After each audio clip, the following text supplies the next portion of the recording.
Olá, boa noite para você. Este é o Jornal da Record. Cratera no metrô de São Paulo começa a ser concretada e rodízio de veículos é suspenso até sexta-feira. Polícia detém 3 suspeitos de matar congolês em quiosque, no Rio de Janeiro. Pelo Campeonato Paulista, o Palmeiras vence antes de embarcar para o Mundial de Clubes. O Jornal da Record já está no ar.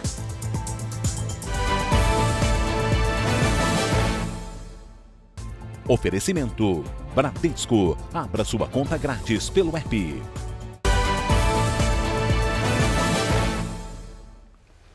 Abrimos esta edição com informações sobre a cratera que interdita parte da Marginal Tietê na capital paulista. E quem fala de lá ao vivo conosco é Giovana Rizardo. Giovana, boa noite. Os trabalhos continuam intensos por aí, Giovana? É isso, Salsi. Boa noite para você, boa noite a todos. O trabalho é intenso por aqui, o trabalho de contenção deve virar à madrugada. A concretagem da cratera já começou para tentar barrar essa erosão que está aqui na pista local da Marginal Tietê, logo depois da ponte do Piqueri, no sentido Ayrton Senna. No começo da noite, Salsi, houve uma reunião técnica entre o governo de São Paulo, a empresa responsável pelas obras da linha laranja do metrô e também a Sabesp, a Companhia de Saneamento do Estado de São Paulo. E o que ficou decidido? Que o poço vai ser preenchido com pedras e argamassa. Quando essa etapa estiver concluída, vem a recuperação da tubulação, depois da erosão e só depois das faixas da marginal por onde os carros passam. Agora, há pouco, o prefeito Ricardo Nunes esteve aqui e disse que a pista central da marginal deve ficar fechada, interditada por mais 10 dias. A pista liberada é somente a expressa. Outra informação importante é que o rodízio de veículos fica suspenso até a sexta-feira. Salsi. Obrigada, Giovana. E como isso traz transtornos para a população, né? Daqui a pouco outras informações sobre a cratera nas obras do metrô de São Paulo.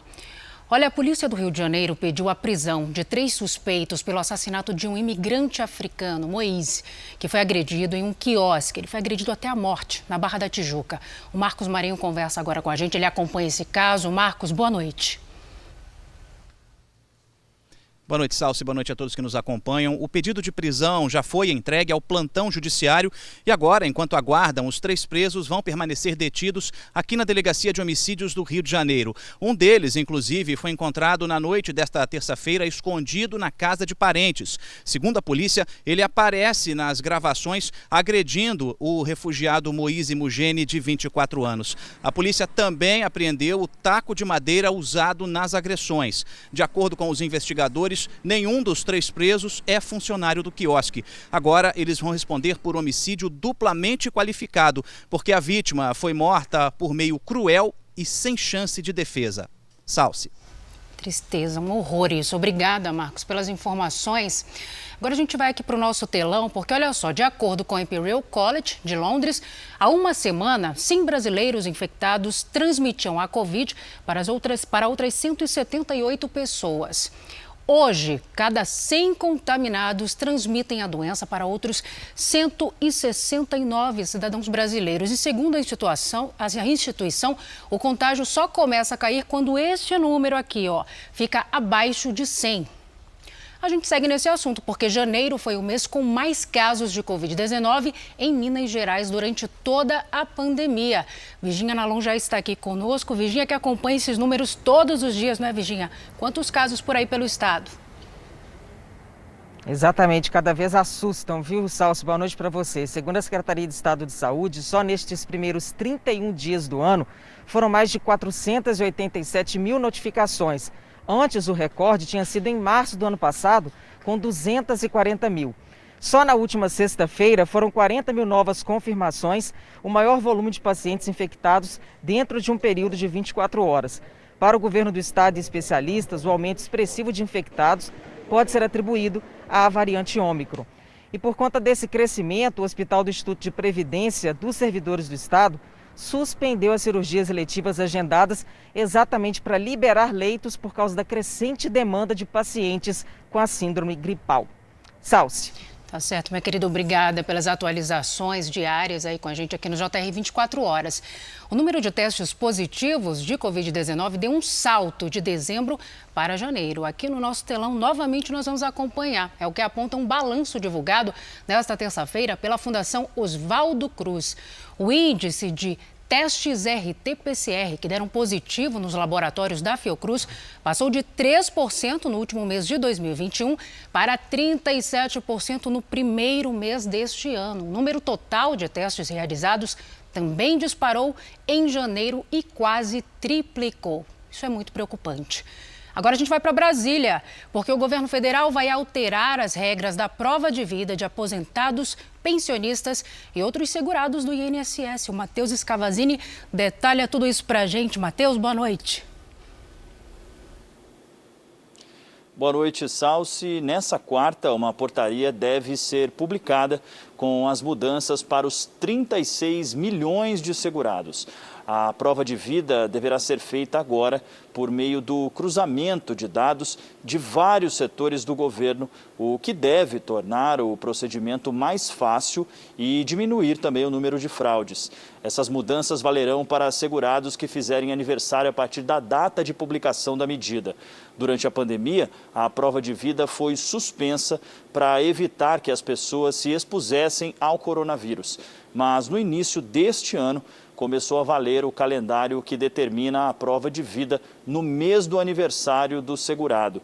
Para aposentados e pensionistas que estão com o prazo vencido da prova de vida de dezembro de 2020 a dezembro de 2021, o calendário do INSS prevê o bloqueio do benefício a partir deste mês. Salsi. Tá certo, meu querido. Já conversamos de novo.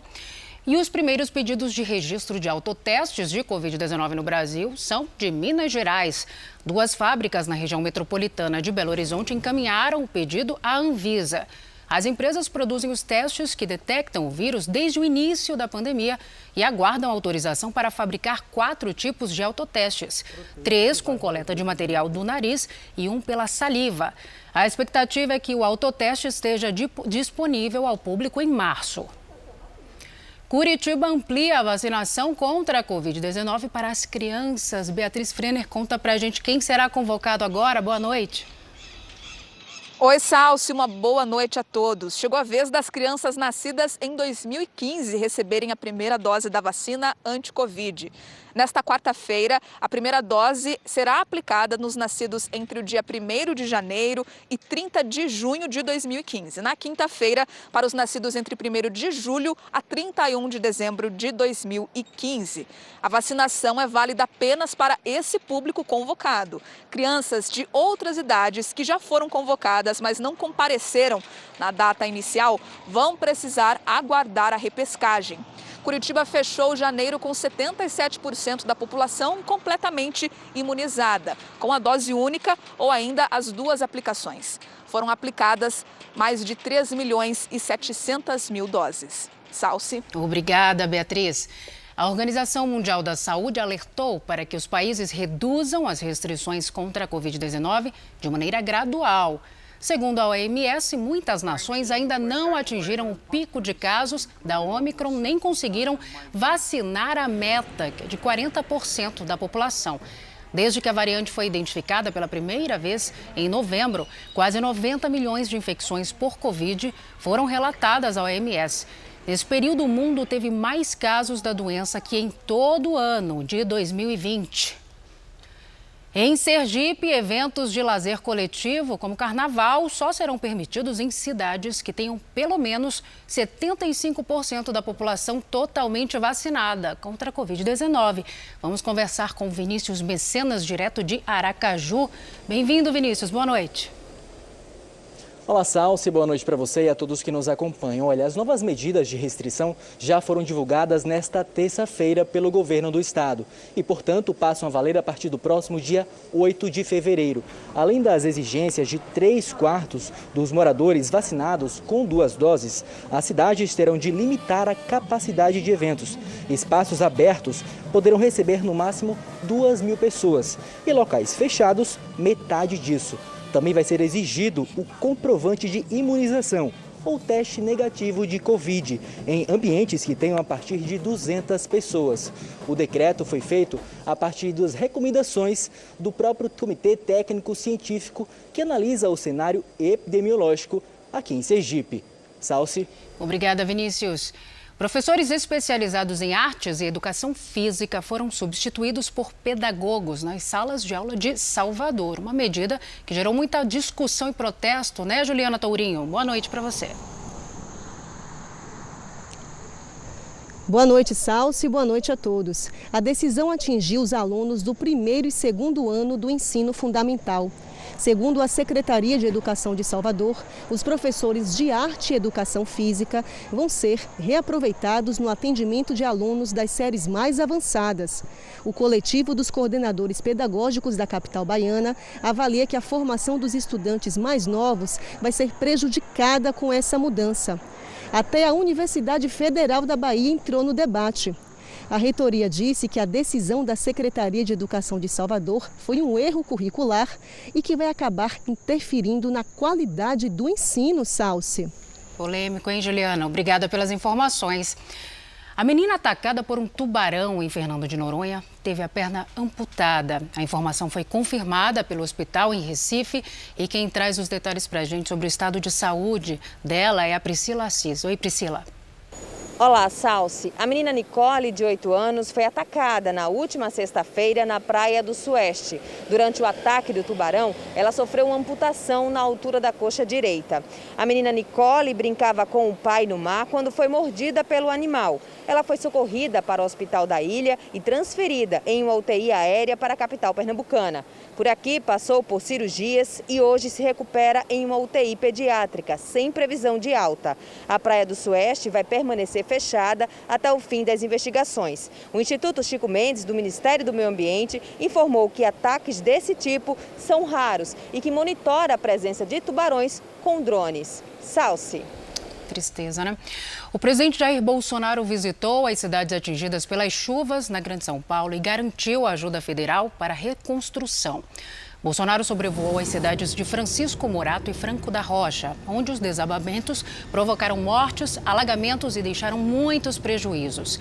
O presidente se reuniu com 6 prefeitos da região.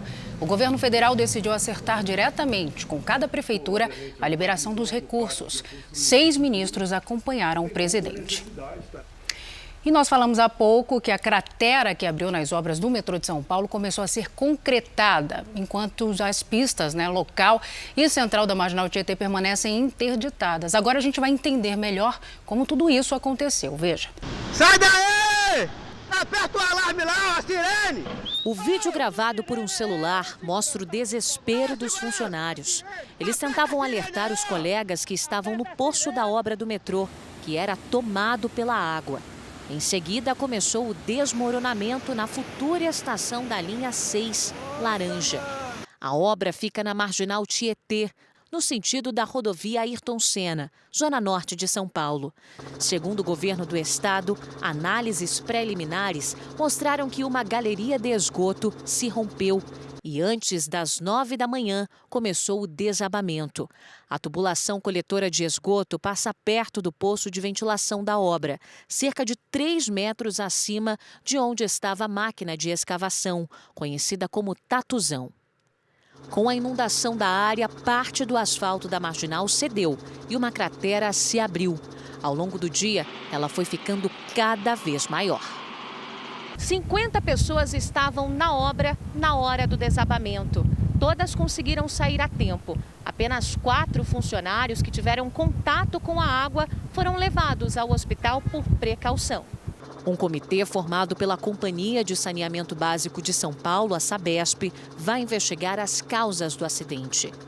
O tatuzão não se chocou com a coletora. O tatuzão estava passando a mais de 3 metros em relação à coletora. Provavelmente começou a ter algum vazamento, isso solapou o solo, tirou a sustentação e a coletora veio a ruir. A pista local da Marginal Tietê foi bloqueada por tempo indeterminado. Esse engenheiro hídrico explica que a corrosão é uma das hipóteses para o rompimento do canal de esgoto. Na medida que você tirou a terra por baixo, você reduziu mais ainda a capacidade desse interceptor da Sabesp em transportar esgotos. Então, o peso, claro, o esgoto é pesado que nem a água, esse peso pode ter rompido a laje de fundo. Em 2007, um desmoronamento em outro canteiro de obras do metrô, na Marginal Pinheiros, provocou a abertura de uma cratera com 80 metros de diâmetro. 7 pessoas morreram soterradas. O governo e a Prefeitura de São Paulo disseram que a prioridade agora é liberar o tráfego em todas as pistas da Marginal. Agora a gente tem que trabalhar na aceleração para a cidade voltar ao normal, porque o transtorno que causa uma via onde tem 450 mil veículos por dia é gigantesco para a cidade. O governador de São Paulo, João Dória, também visitou a área do desmoronamento. O objetivo aqui não é fazer um tribunal de julgamento, quem foi culpado, e nem estabelecer penalidades, exceto a identificação do que ocorreu, para que isso não mais ocorra e principalmente para que isso possa ser sanado. Técnicos vão trabalhar na contenção e recuperação da área, o que inclui drenar e desviar o esgoto para outras tubulações. Se o tempo colaborar, se nós tivermos uma estabilização de solo boa, rapidamente, eu não posso te dizer dias e horas, mas rapidamente será contido e a pista pode ser liberada. Uma vistoria feita pelo Departamento de Águas e Energia Elétrica do Estado não constatou danos ao leito do rio Tietê. Os imóveis no entorno da obra estão sendo periciados. A Defesa Civil garante que não há risco para os moradores. Mesmo assim, alguns, com medo, decidiram sair. Por precaução, eu e acredito que outros moradores, vamos ficar uns dias fora até a gente ter certeza de que não vamos cair no buraco, né? O porta-voz da Igreja Católica na Espanha afirmou que a instituição não vai investigar denúncias de pedofilia. Mais cedo, a Justiça Espanhola ordenou que os escritórios regionais apurem todas as investigações em andamento sobre o abuso sexual de crianças pela Igreja Católica. O objetivo é esclarecer a dimensão do problema na Espanha. O parlamento do país também vai fazer uma investigação independente. Um levantamento do jornal El País estima que mais de 1.200 menores tenham sido vítimas de abuso sexual por religiosos católicos. O governo federal lançou o Plano Nacional para prevenir a gravidez na adolescência. Assunto para o Matheus Escavazini em Brasília. Matheus. Salsi, o programa tem o objetivo de conscientizar as pessoas sobre a gravidez precoce e prevê a capacitação de diferentes públicos para tratar sobre a sexualidade. De acordo com o Ministério da Mulher, a adesão ao plano será aberta a estados e municípios, instituições de ensino, organizações da sociedade civil e outros órgãos que fazem parte dessa rede de proteção à criança e ao adolescente. Dados do Sistema de Informações sobre Nascidos Vivos em 2020 apontam 380 mil filhos de mães com idades entre 10 e 19 anos. O Ministério da Saúde também anunciou uma nova versão da caderneta de saúde do adolescente para acompanhar o desenvolvimento a partir dos 10 anos de idade. Salsi. Gravidez na adolescência que é comum aqui no nosso país, infelizmente. Matheus, obrigada pelas informações. Nos Estados Unidos, um hospital na Carolina do Norte negou um transplante para um homem que se recusou a tomar a vacina contra a Covid-19. A imunização é obrigatória para que a cirurgia aconteça. O homem de 38 anos está com apenas 4% dos rins funcionando, mas ele afirmou que prefere morrer a ter que se vacinar. Recentemente, um hospital de Boston negou um transplante de coração para outro paciente pelo mesmo motivo. Um estudante foi morto e outro ficou ferido durante um tiroteio numa escola no estado americano de Minnesota. Os alunos foram encontrados na calçada em frente ao local pelos policiais. Eles foram levados para um centro médico próximo, mas um deles não resistiu aos ferimentos. O outro aluno permanece em estado crítico. Segundo as autoridades, os suspeitos fugiram após os disparos.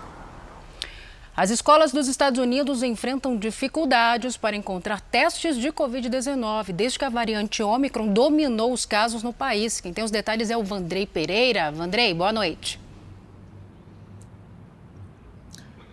Olá, Salsi.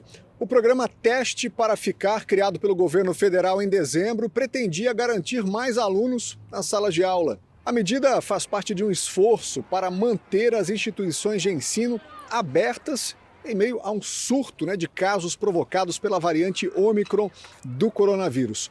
Mas por causa da alta demanda de estudantes com sintomas, algumas escolas registraram falta de testes PCR nas últimas semanas.